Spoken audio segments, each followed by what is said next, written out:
ಎಲ್ಲರಿಗೂ ನಮಸ್ಕಾರಗಳು. ಸ್ಮಿತಾಸ್ ಮ್ಯಾಜಿಕ್ ಹ್ಯಾಂಡ್ಸ್‌ಗೆ ನಿಮಗೆಲ್ಲರಿಗೂ ಸ್ವಾಗತ. ನೋಡಿ, ಇವತ್ತು ನಾನು ನಿಮಗೆ ರಥಸಪ್ತಮಿಯ ಪ್ರಯುಕ್ತ ರಥಸಪ್ತಮಿಯ ಒಂದು ಶುಭ ಮುಹೂರ್ತ, ಹಾಗೆ ತುಂಬ ಜನ ಹೊಸ ಮನೆಗೆ ಹೋಗ್ತಾ ಇರ್ತೀರಿ. ಅವರು ಕೂಡ ಮನೆಯಲ್ಲಿ ಯಾವ ರೀತಿ ಪೂಜೆ ಮಾಡಬೇಕು ಅಂದರೆ ಒಲೆ ಪೂಜೆ ಮಾಡುವಂಥದ್ದಾಗಿರ್ಬೋದು, ಹಾಗೆಯೇ ಹೊಸ ಮನೆಗೆ ಅಲ್ಲದೇ ಇರುವಂಥ ಒಂದು ಮನೆಗಳಲ್ಲೇ ನೀವು ಯಾವ ರೀತಿ ಪೂಜೆ ಮಾಡಬೇಕು. ರಥಸಪ್ತಮಿ ಪೂಜೆ ಮಾಡುವಂಥ ಸಂದರ್ಭದಲ್ಲಿ ಒಲೆ ಪೂಜೆ ಮಾಡಿ ಪ್ರಸಾದ ನೈವೇದ್ಯ ಮಾಡಿಕೊಂಡು ನಂತರದಲ್ಲೇ ನಾವು ರಥಸಪ್ತಮಿ ಆಚರಣೆ ಮಾಡಬೇಕಾಗುತ್ತದೆ. ಈಗ ಇನ್ನೂ ಇದರ ಒಂದೇ ವಿಡಿಯೋದಲ್ಲಿ ನಿಮಗೆ ಸಂಪೂರ್ಣವಾಗಿ ಮಾಹಿತಿಗಳನ್ನ ಕೊಡ್ತಾ ಇದ್ದೇನೆ. ನಾನು ಬೇರೆ ಬೇರೆ ವಿಡಿಯೋ ಮಾಡೋದಕ್ಕೆ ನನಗೆ ಆಗಲಿಲ್ಲ, ನನಗೂ ಸ್ವಲ್ಪ ಕೆಲಸದ ಒತ್ತಡ ಇತ್ತು. ಹಾಗಾಗಿ ಒಂದೇ ವಿಡಿಯೋದಲ್ಲಿ ನಿಮಗೆ ಸಂಪೂರ್ಣ ಮಾಹಿತಿಗಳನ್ನ ಕೊಡ್ತಾ ಇದ್ದೇನೆ. ನೋಡಿ, ನಾನು ಮೊದಲು ನಿಮಗೆ ತಿಳಿಸ್ಕೊಡ್ಬೇಕಾಗಿರುವಂಥದ್ದು, ಈಗ ನೀವು ಹೊಸ ಮನೆಗೆ ಹೋಗಬೇಕಾಗಿರುವಂಥ ಸಮಯ ಬಂದಿರುತ್ತೆ. ಅಂದರೆ ಬಾಡಿಗೆ ಮನೆ ಆಗಿರ್ಬೋದು, ಲೀಸ್ ಆಗಿರ್ಬೋದು, ಯಾವುದೇ ಆಗಿರ್ಬೋದು. ಯಾವಾಗ ನೀವು ಅಡ್ವಾನ್ಸ್ ಅಂತ ಕೊಡ್ತಿರೋ, ನಿಮ್ಮದು ಅಂತ ನೀವು ಮನೆ ಮಾಡ್ಕೊಳ್ತಿರೋ ಆ ಒಂದು ಸಂದರ್ಭದಲ್ಲಿ ನೀವು ಮನೆ ಒಳಗೆ ಹೋಗೋದಕ್ಕಿಂತ ಮುಂಚೆ ಒಂದು ಕಾಯಿ ಮತ್ತು ಒಂದು ನಿಂಬೆಹಣ್ಣನ್ನು ಹುರುಳು ಬಿಟ್ಬಿಡಿ. ಹೊಸ್ಲು ಹೊರಭಾಗದಲ್ಲಿ ನಿಂತ್ಕೊಂಡ್ಬಿಟ್ಟು ಹುರುಳು ಬಿಟ್ಬಿಡಿ.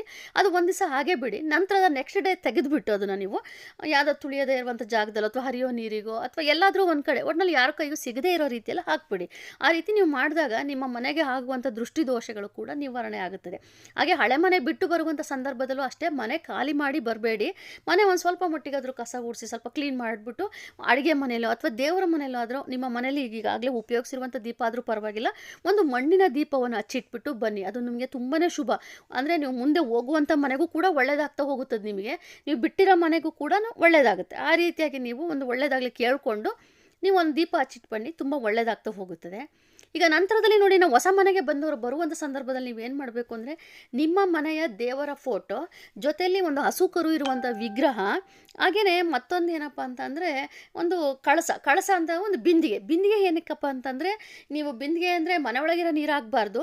ದೇವಸ್ಥಾನ ಬಳಿನೋ ಅಥವಾ ಮನೆ ಹತ್ರ ಯಾವುದೇ ನಲ್ಲಿ ಇರ್ಬೋದು, ಒಟ್ಟಿನಲ್ಲಿ ಹೊಸ ಮನೆಗೆ ಹೋಗುವಂಥ ಹತ್ರದಲ್ಲಿರುವಂಥ ನಲ್ಲಿಯಿಂದ ನೀರನ್ನು ತುಂಬಿಕೊಂಡು ಆ ಗಂಗೆ ಸಮೇತ ಮನೆ ದೇವರ ಫೋಟೋ ಮತ್ತು ಹಸುವಿನ ವಿಗ್ರಹ ತಗೊಂಡು ನೀವು ಬಲಗಾಲಿಟ್ಟು ಮನೆ ಒಳಗೆ ಬರಬೇಕಾಗುತ್ತೆ, ದಂಪತಿಗಳ ಸಮೇತ. ಆ ರೀತಿ ಮಾಡಿದಾಗ ನಿಮಗೆ ತುಂಬಾ ಒಳ್ಳೆಯದು. ಬಂದು ಅದನ್ನು ನೀವು ದೇವರ ಮನೆ ಅಂತ ನೀವೆಲ್ಲಿ ಮೊದಲೇ ನಿಮಗೆ ಗೊತ್ತಿರುತ್ತಲ್ಲ ದೇವರ ಮನೆ ಎಲ್ಲಿ ಅಂತೇಳಿ, ಆ ಒಂದು ಜಾಗದಲ್ಲಿ ಆ ಒಂದು ಬಿಂದಿಗೆಯನ್ನು ಇಟ್ಬಿಟ್ಟು ದೇವರ ಒಂದು ವಿಗ್ರಹವನ್ನು ಫೋಟೋ ಏನು ತೊಗೊಂಬಂದಿರ್ತೀರೋ ಎಲ್ಲವನ್ನು ಕೂಡ ತೊಗೊಂಡ್ಬಂದು ಇಟ್ಬಿಡಬೇಕು. ಅದರ ನಂತರದಲ್ಲಿ ನಾವು ಏನು ಮಾಡಬೇಕು ಅಂತಂದರೆ, ಹೊಸ್ಲನ್ನೆಲ್ಲ ಶುದ್ಧಿ ಮಾಡಿಕೊಂಡು ರಂಗೋಲಿಯನ್ನೆಲ್ಲ ಹಾಕಿ, ಹಾಗೆ ಅಡುಗೆ ಮನೆಯನ್ನು ಶುದ್ಧಿ ಮಾಡಿಕೊಂಡು ಗ್ಯಾಸ್ ಒಲೆ ಮೇಲೆಲ್ಲ ಸ್ವಲ್ಪ ಮಟ್ಟಿಗೆ ರಂಗೋಲಿ ಹಾಕಿ ಎಲ್ಲವನ್ನು ಕೂಡ ನೀವು ಅಲಂಕಾರ ಮಾಡಿ ರೆಡಿ ಮಾಡ್ಕೊಂಡ್ಬಿಡಿ. ಹಾಗೆ ನಿಮಗೆ ಶುಭ ಮುಹೂರ್ತಗಳ ತಿಳಿಸ್ಕೊಡ್ತೀನಿ. ಅಷ್ಟೊತ್ತಿಗೆ ನೀವು ಮಾಡುವಂಥ ಸಂದರ್ಭದಲ್ಲಿ ಅದಕ್ಕಿಂತ ಮುಂಚೆ ನೀವು ಇವೆಲ್ಲವನ್ನು ಮಾಡ್ಕೊಂಡಿರಬೇಕು. ಆದರೆ ಗಂಗೆ ಒಳಗೆ ತೆಗೆದುಕೊಂಡು ಹೋಗೋ ಸಂದರ್ಭ ನಾನು ತಿಳಿಸಿಕೊಡುವಂಥ ಶುಭ ಮುಹೂರ್ತದಲ್ಲೇ ನೀವು ಮಾಡ್ಕೊಳ್ಳಿ, ಅದು ತುಂಬಾ ಒಳ್ಳೆಯದು. ನಂತರದಲ್ಲಿ ಪೂಜಾ ಸಮಯವನ್ನು ಕೂಡ ಒಂದು 3-4 ಪೂಜಾ ಸಮಯವಿರುತ್ತೆ, ಆ ಒಂದು ಸಮಯದಲ್ಲಿ ನೀವು ಮಾಡಿಕೊಳ್ಳಬಹುದು. ಹಾಗೆ ನೋಡಿ, ಈಗ ಹೊಸ ಮನೆ ಗಂಗೆ ಪೂಜೆಗೆ ಅಂತೇಳಿ ನೀವು ಕಳಸ ಬೀನಿಗೆ ತಂದಿಟ್ಕೊಂಡಿರ್ತೀರ, ಮನೆ ದೇವ್ರ ಫೋಟೋ ತಂದಿಟ್ಕೊಂಡಿರ್ತೀರ. ಇವೆಲ್ಲವನ್ನು ಕೂಡ ಎಲ್ಲ ಅಲಂಕಾರ ಮಾಡಿ ಹೂವನ್ನು ಮೂಡಿಸಿ ದೀಪ ಹಚ್ಚೋದಕ್ಕೆ ಕಾಮಾಕ್ಷಿ ದೀಪ ಹಚ್ಚಿ ತುಂಬಾ ಒಳ್ಳೆಯದು. ಕಾಮಾಕ್ಷಿ ದೀಪ, 2 ದೀಪ ಎಲ್ಲನೂ ಸಿದ್ಧತೆ ಮಾಡಿಕೊಂಡು, ಹಾಗೆ ಹೊಸ್ತಿಲ ಬಳಿ ರಂಗೋಲಿ ಹಾಕಿ 2 ದೀಪ ಹಚ್ಚಿಡಿ. ಇವೆಲ್ಲವನ್ನು ಮಾಡಿಕೊಂಡು ನೀವು ದೇವರ ಮನೆ ಅಂದರೆ ಅಡುಗೆ ಮನೆಗೆ ಬಂದು ಅಲ್ಲಿ ನೀವು ಗ್ಯಾಸ್ ಮೇಲೆ ನೀವು ಒಂದು ಸ್ಟವ್ ಏನು ತೊಗೊಂಡು ಹೋಗಿರ್ತೀರೋ ಅದು ಸುತ್ತಲೂ ಒಂದು ಪುಟ್ಟದಾದ ಒಂದು ರಂಗೋಲಿ ಹಾಕಿ ಅದಕ್ಕೆ ಅರಿಶಿಣ ಕುಂಕುಮವನ್ನು ಹಚ್ಚಿ ನೀವು ಒಲೆ ಪೂಜೆಗೆ ಒಲೆಯನ್ನು ಸಿದ್ಧತೆ ಮಾಡಿಕೊಳ್ಳಬೇಕಾಗುತ್ತದೆ. ಅರ್ಚಕರಿದ್ದರೆ ಅವರೇ ಎಲ್ಲವನ್ನು ನಿಮಗೆ ತಿಳಿಸ್ಕೊಡ್ತಾರೆ, ನೀವು ಮಾಡ್ಕೊಂಡ್ಬಿಡ್ತೀರಿ. ನೀವಾಗೆ ಮನೇಲಿ ನೀವು ಹೊಸ ಮನೆಗೆ ಹೋಗುವಂಥವ್ರಾಗಿರ್ಬೋದು, ಪೂಜೆ ಮಾಡುವ ಸಂದರ್ಭದಲ್ಲಿ ಇವೆಲ್ಲ ಮಾಡ್ಕೋಬೇಕು. ಇನ್ನು ಈಗಾಗಲೇ ನಾವು ಮನೇಲಿದ್ದೀವಿ ಅಂತ ಅನ್ನುವಂಥವ್ರು ಏನು ಮಾಡಬೇಕು ಅಂತಂದರೆ, ಪೂಜೆಗೆಲ್ಲ ರೆಡಿ ಮಾಡ್ಕೊಳ್ಳಿ, ದೇವ್ರ ಮನೆ ಪೂಜೆ ರೆಡಿ ಮಾಡ್ಕೊಳ್ಳಿ. ಹಾಗೆಯೇ ಹೊಸ್ತಿಲ ಹೊರಭಾಗದಲ್ಲಿ, ಈಗ ರಥಸಪ್ತಮಿ ಅಂದರೆ ಹೊಸ್ತಿಲಿನ ಹೊರಭಾಗದಲ್ಲಲ್ವ ನಾವು ಮಾಡೋದು, ಹಾಗಾಗಿ ರಥವನ್ನು ಬರೆದು ಸೂರ್ಯನ ಬಿಂಬವನ್ನು ಬರೆದು ಹೊಸ್ತಿಲ ರಂಗೋಲಿ ಎಲ್ಲ ಹಾಕಿ ಎಲ್ಲವನ್ನು ಸಿದ್ಧತೆ ಮಾಡ್ಕೊಂಡ್ಬಿಡಿ. ಹೊಸ್ತಿಲಿಗೂ 2 ದೀಪ ಹಚ್ಚಿಡಿ. ಹಾಗೆಯೇ ನೀವೇನು ರಥದ ಚಿತ್ರವನ್ನು ಬರ್ತಿರ್ತೀರ ಅಲ್ಲೂ ಕೂಡ 2 ದೀಪವನ್ನು ಹಚ್ಚಿಡಿ. ಇವೆಲ್ಲ ಸಿದ್ಧತೆ ಮಾಡಿಕೊಂಡು ಮನೆ ಒಳಗೆ ಬಂದು ಒಲೆ ಪೂಜೆ ಮಾಡಬೇಕಾಗುತ್ತದೆ. ನೋಡಿ, ನಾನು ರಂಗೋಲಿ ಹಾಕ್ತಾ ಇದ್ದೇನೆ. ಈ ರೀತಿಯಾಗಿ ನೀವು ಒಂದು ಪುಟ್ಟದಾದ ಒಂದು ರಂಗೋಲಿ ಹಾಕ್ಕೊಂಡು, ಹಾಗೆಯೇ ಒಂದು ಏನು ಮಾಡಬೇಕು ಅಂತಂದರೆ, ಒಂದು ಮಣ್ಣಿನ ಪಾತ್ರೆ ಆದರೂ ಪರವಾಗಿಲ್ಲ, ಅಥವಾ ಒಂದು ತಟ್ಟೆ ಆದರೂ ಪರವಾಗಿಲ್ಲ, ಒಂದು ಬೌಲಾದರೂ ಪರವಾಗಿಲ್ಲ, ಅಥವಾ ಹಿತ್ತಾಳೆ ಯಾವುದಾದ್ರೂ ಪರವಾಗಿಲ್ಲ. ಆ ಒಂದು ಸಂದರ್ಭದಲ್ಲಿ ನಿಮಗೆ ಸ್ಟೀಲ್ ಇತ್ತು, ನಮ್ಮನೇಲಿ ಯಾವುದು ಹಿತ್ತಾಳೆ ತಾಮ್ರ ಇಲ್ಲ ಅಂತ ಅನ್ನೋದಾದರೆ ಪರವಾಗಿಲ್ಲ, ಸ್ಟೀಲನ್ನೇ ಬಳಕೆ ಮಾಡಿ, ತೊಂದರೆ ಇಲ್ಲ. ಅದರಲ್ಲಿ ನೀವು ಏನು ಮಾಡಬೇಕಂದ್ರೆ, ಆ ಬೌಲಿನಲ್ಲಿ ಅಕ್ಕಿಯನ್ನು ತುಂಬಿಸ್ಬೇಕು. ಅಕ್ಕಿ ತುಂಬಿಸ್ಬಿಟ್ಟು ಅದಕ್ಕೆ ಒಂದು ಸ್ವಲ್ಪ ಅರಿಶಿಣ ಕುಂಕುಮ ಅಕ್ಷತೆನ ಹಾಕಿ 5 ಕಾಯಿನನ್ನು ಇಡಬೇಕು. ಒಂದು ಬೆಳ್ಳಿ ಕಾಯಿನ್ ಅಂದರೆ ಬೆಳ್ಳಿ ಕಾಯಿನ್ ಇಡ್ಕೊಳ್ಳಿ, ಅಥವಾ ಒಂದು 5 ರೂಪೀಸ್ ಕಾಯಿನ್, 5 ಕಾಯಿನನ್ನು ಇಡಬೇಕು. ಯಾಕಂದರೆ 5 ಶುಭ ಸಂಕೇತವಾಗಿರುತ್ತದೆ. ಆಮೇಲೆ ಗೋಡೆ ಮೇಲೆ ಶ್ರೀಮ್ ಅಂತೇಳಿ ಅಮ್ಮನವರ ಒಂದು ಬೀಜಾಕ್ಷರ ಮಂತ್ರವನ್ನು ಬರೀರಿ. ಇದು ಏನಪ್ಪ ಅಂದರೆ ಸಮೃದ್ಧಿ ಐಶ್ವರ್ಯದ ಸಂಕೇತವಾಗಿ ಮುಹೂರ್ತವಾಗಿರುತ್ತದೆ. ಹಾಗೆ ನಾವು ಒಂದು ಬೌಲ್‌ನಲ್ಲಿ ಏನಕ್ಕೆ ಅಕ್ಕಿ ಮತ್ತು ತುಂಬಿಟ್ಟು ಕಾಯಿನನ್ನು ಇಡಬೇಕು ಅಂತಂದರೆ, ಅದು ಲಕ್ಷ್ಮೀ ಅಮ್ಮನವ್ರ ಸಂಕೇತ. ಅಕ್ಕಿ ಅಂದರೆ ಅನ್ನಪೂರ್ಣೇಶ್ವರಿಯ ಅನುಗ್ರಹ ಸಿಗೋದಕ್ಕೋಸ್ಕರ. ಹಾಗಾಗಿ ಗ್ಯಾಸ್ ಮೇಲೆ ಒಂದು ಪುಟ್ಟದಾದ ಬಟ್ಲಿನಲ್ಲಿ, ಈಗ ಹೊಸ ಮನೆಗೆ ಹೋದಾಗ ನಾವು ಹಿತ್ತಾಳೆ, ತಾಮ್ರ ಹುಡ್ಕೋದಿಕ್ಕಾಗೋದಿಲ್ಲ. ಸ್ಟೀಲ್ ಬಳಕೆನೇ ಮಾಡಿ ತೊಂದರೆ ಇಲ್ಲ. ಅದು ನೀವು ಪೂಜೆ ಎಲ್ಲ ಆದ ಮೇಲೆ, ಈಗ ನೀವು ಒಲೆ ಪೂಜೆ ಎಲ್ಲ ಮಾಡಿ ನೈವೇದ್ಯ ಮಾಡ್ತಿರಲ್ಲ ಸಂದರ್ಭದಲ್ಲಿ ಅಕ್ಕಿಯನ್ನು ಬಳಕೆ ಮಾಡಿ ನೀವು ನಂತರದಲ್ಲಿ ಅದನ್ನು ನೀವೇನಾದರೂ ಮಾಡ್ಕೊಳ್ಳಿ, ಚಿತ್ರಾನ್ನ ಮಾಡ್ಕೊಳ್ಳಿ, ಪಾಯಸ ಮಾಡ್ಕೊಳ್ಳಿ, ಏನಾದರೂ ನೀವು ಮಾಡ್ಕೋಬೋದು. 5 ಕಾಯಿನೂ ಪೂಜೆ ಎಲ್ಲ ಆದ ಮೇಲೆ ತೆಗೆದುಬಿಟ್ಟು ನೀವು ದೇವ್ರ ಮನೇಲಿ ಇಡಿ, ಅಥವಾ ನೀವು ನಿಮ್ಮ ಒಂದು ಲಾಕರಲ್ಲಿ ಇಟ್ಕೊಳ್ಳಿ, ಅಥವಾ ನಿಮ್ಮ ದಿನನಿತ್ಯ ಬಳಕೆಗೆ ಉಪಯೋಗಿಸ್ಕೊಳ್ಳಿ, ತೊಂದರೆ ಇಲ್ಲ. ಹಾಗೆಯೇ 2 ವಿಳೆದೆಲೆ ತೆಗೆದುಕೊಂಡು, ವಿಳೆದೆಲೆ ಮೇಲೆ ನೀವು ಒಂದು ತಾಂಬೂಲ ಅಂತೇಳಿ ಎಲೆ, ಅಡಿಕೆ, ಬಾಳೆಹಣ್ಣನ್ನು ಇಟ್ಟು, ಹಾಗೆ ಕಲ್ಲು ಸಕ್ಕರೆ ಅಥವಾ ನೀವೇನೋ ಸಿಹಿಯನ್ನು ತೆಗೆದುಕೊಂಡು ಬಂದಿದ್ರೆ ಆ ಸಿಹಿಯನ್ನು ಇಟ್ಟು, ಒಂದು ಊದಿನ ಕಡ್ಡಿಯನ್ನು ಬೆಳಗಿ ನಂತರದಲ್ಲಿ ನೀವು ಹಾಲು ಉಗ್ಸೋದಕ್ಕೆ ಪ್ರಾರಂಭ ಮಾಡಬೇಕು. ಹಾಲಿನ ಪಾತ್ರೆ 1 ಲೀಟ್ರ್ ತೆಗೆದುಕೊಂಡ್ರೆ ಅದರಲ್ಲಿ ನೀವು ಒಂದು ಅರ್ಧ ಲೀಟ್ರ್ ಹಾಲು ಹಾಕಿದ್ರೆ ಅದು ಉಕ್ಕಿ ಬರುತ್ತೆ, ತೊಂದರೆ ಇಲ್ಲ. ನೋಡಿ, ನಾನು ಈ ಪಾತ್ರೆ ತೆಗೆದುಕೊಂಡಿದ್ದೇನೆ. ನೀವು ಸ್ಟೀಲ್ ಬಳಕೆನೇ ಮಾಡಿ, ತೊಂದರೆ ಇಲ್ಲ, ಹಾಲು ಉಗ್ಸೋದಕ್ಕೆಲ್ಲ. ತೆಗೆದುಕೊಂಡು ಆ ಪಾತ್ರೆಗೂ ಕೂಡ ನಾವು ಶ್ರೀಗಂಧ, ಅರಿಶಿಣ, ಕುಂಕುಮ ಇವೆಲ್ಲವನ್ನು ಹಚ್ಚಿ ಸಿದ್ಧತೆ ಮಾಡ್ಕೋಬೇಕಾಗುತ್ತದೆ. ಇದರಲ್ಲಿ ಊದಿನ ಕಡ್ಡಿ ಬೆಳಗೋದು ವಿಡಿಯೋ ಮಿಸ್ ಆಗಿದೆ. ನೀವು ಊದಿನ ಕಡ್ಡಿ ಬೆಳಗಿ ಗ್ಯಾಸ್ ಮುಟ್ಟಿ ನಮಸ್ಕಾರ ಮಾಡಿಕೊಂಡು ನಂತರದಲ್ಲಿ ನಾವು ಹಾಲು ಉಗ್ಸೋ ಕಾರ್ಯಕ್ರಮವನ್ನು ಪ್ರಾರಂಭ ಮಾಡಬೇಕಾಗುತ್ತದೆ. ರಥಸಪ್ತಮಿ ದಿವಸ ನೀವು ಇದನ್ನು ಮಾಡಲೇಬೇಕು. ಈಗಾಗಲೇ ಮನೇಲಿ ಇರುವಂಥವ್ರು ಈ ಪೂಜೆಯನ್ನು ಮಾಡಿಕೊಂಡು ಹಾಲು ಉಗ್ಸಿ ನಂತರದಲ್ಲಿ ನೀವು ಏನು ಹಾಲು ಉಗ್ಸಿರ್ತೀರ ಈ ಹಾಲನ್ನೇ ತೆಗೆದುಕೊಂಡು ನೀವೊಂದು ಗೋಧಿ ಪಾಯಸವನ್ನು ಮಾಡಿ ರಥಸಪ್ತಮಿ ಪೂಜೆ ಮಾಡಬೇಕು ಅಂದ್ಕೊಂಡಿರ್ತೀರಲ್ಲ ಹೊಸ್ತಿಲಿನ ಹೊರಭಾಗದಲ್ಲಿ, ಅಲ್ಲಿ ಅದೇ ಪಾಯಸವನ್ನು ಇಟ್ಟು ನೀವು ಕಾಯಿ ಹೊಡೆದು ಮಂಗಳಾರತಿ ಮಾಡಬೇಕಾಗುತ್ತದೆ.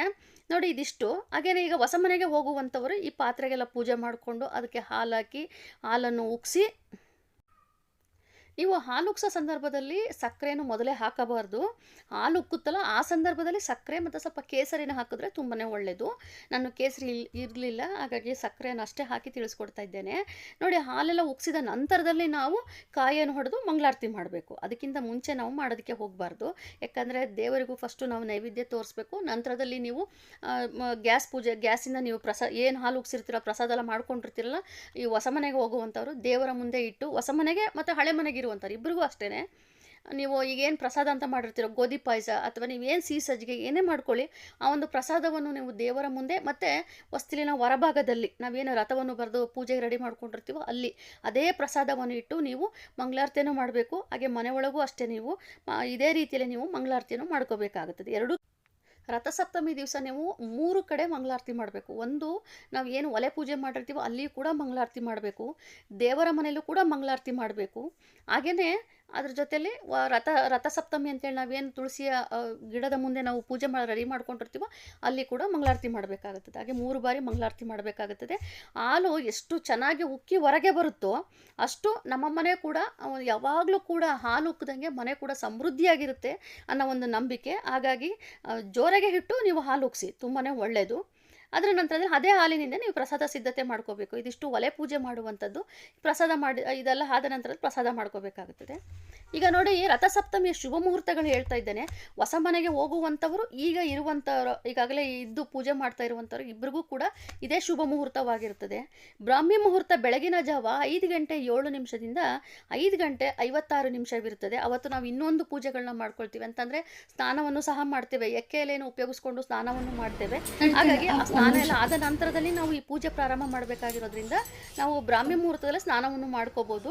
ಸೂರ್ಯೋದಯದ ಸಮಯದಲ್ಲಿ ನಾವು ರಥಸಪ್ತಮಿಯ ಹೊರಭಾಗದಲ್ಲಿ ರಥಸಪ್ತಮಿ ಪೂಜೆ ಮಾಡಬೇಕಾಗುತ್ತದೆ. ಹಾಗಾಗಿ ಮನೆ ಒಳಗೆ ನೀವು ಇವೆಲ್ಲ ಸಮಯದಲ್ಲೂ ಕೂಡ ಪೂಜೆಯನ್ನು ಮಾಡ್ಕೊಂಡ್ಬಿಡ್ಬೋದು. ಬೆಳಗ್ಗೆ ಬ್ರಾಹ್ಮಿ ಮುಹೂರ್ತದಲ್ಲಿ ನೀವು ಪೂಜೆಯನ್ನು ಮಾಡ್ಕೊಂಡ್ಬಿಡ್ಬೋದು. ಈಗ ನಂತರದ ಸಮಯ ಅಂತ ಬಂದಾಗ ಬೆಳಗ್ಗೆ 6 ಗಂಟೆ 46 ನಿಮಿಷದಿಂದ 8 ಗಂಟೆ ಈ ಸಮಯದಲ್ಲಿ ನಮಗೆ ಸೂರ್ಯೋದಯವಾಗಿರುತ್ತದೆ. ಹಾಗಾಗಿ ಮನೆಯಲ್ಲೂ ಸಹ ನೀವು ಪೂಜೆ ಮಾಡಿಕೊಂಡು ಹೊರಭಾಗದಲ್ಲೂ ಕೂಡ ನೀವು ಪೂಜೆಯನ್ನು ಮಾಡಿಕೊಳ್ಳಬಹುದು. ನೋಡಿ, ಇನ್ನೊಂದು ರವಿ ಯೋಗ ಬಂದಿದೆ. ಹೊಸ ಮನೆಗೆ ಹೋಗುವವರೆಗಂತೂ ಇದು ತುಂಬಾ ಒಳ್ಳೆಯ ಯೋಗ ಕೊಡುವಂಥದ್ದು ಈ ರವಿ ಯೋಗ.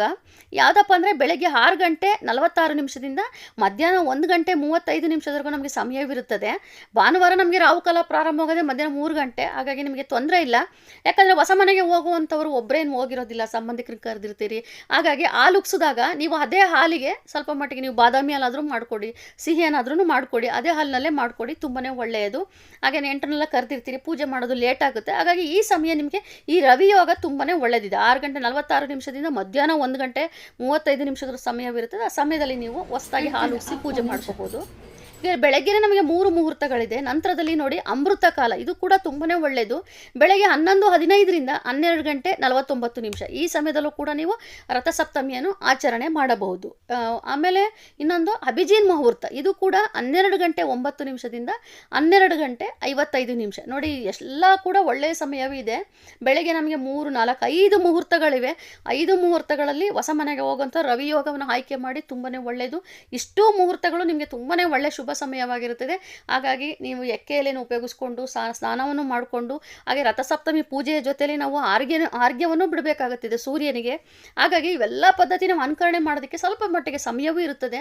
ಹಾಗಾಗಿ ಇವೆಲ್ಲ ಸಮಯ ಶುಭ ಸಮಯವೇ ಆಗಿರ್ತದೆ. ಈ ಒಂದು ಸಮಯದಲ್ಲಿ ನೀವು ಪೂಜೆಯನ್ನು ಮಾಡಿಕೊಂಡು ಸೂರ್ಯನಿಗೂ ಕೂಡ ಆರ್ಘ್ಯವನ್ನು ಬಿಡಬಹುದು. ಸೊ ಫ್ರೆಂಡ್ಸ್, ನಾನು ಒಂದೇ ವಿಡಿಯೋದಲ್ಲಿ ಸಾಕಷ್ಟು ಅಂದರೆ ತುಂಬ ವಿಚಾರಗಳು ತಿಳಿಸ್ಕೊಟ್ಟಿದ್ದೇನೆ. ಒಂದು ಮಧ್ಯ ಮಿಸ್ ಮಾಡ್ಕೊಳ್ದೇನೆ ಸಂಪೂರ್ಣ ವಿಡಿಯೋ ನೋಡಿ ಅರ್ಥ ಮಾಡಿಕೊಂಡು ಖಂಡಿತವಾಗ್ಲೂ ಎಲ್ಲರೂ ಕೂಡ ಒಳ್ಳೆಯದಾಗ್ತಾ ಹೋಗುತ್ತದೆ. ಸೊ ಇವತ್ತು ನಾನು ನಿಮಗೆ ತಿಳಿಸ್ಕೊಟ್ಟಿರೋಂಥ ಮಾಹಿತಿಗೆ ದಯವಿಟ್ಟು ಆದಷ್ಟು ಶೇರ್ ಮಾಡಿ, ಲೈಕ್ ಮಾಡಿ, ಕಮೆಂಟ್ ಮಾಡಿ, ಹಾಗೆಯೇ ಸಬ್ಸ್ಕ್ರೈಬ್ ಮಾಡ್ಕೊಳ್ಳಿ. Thank you.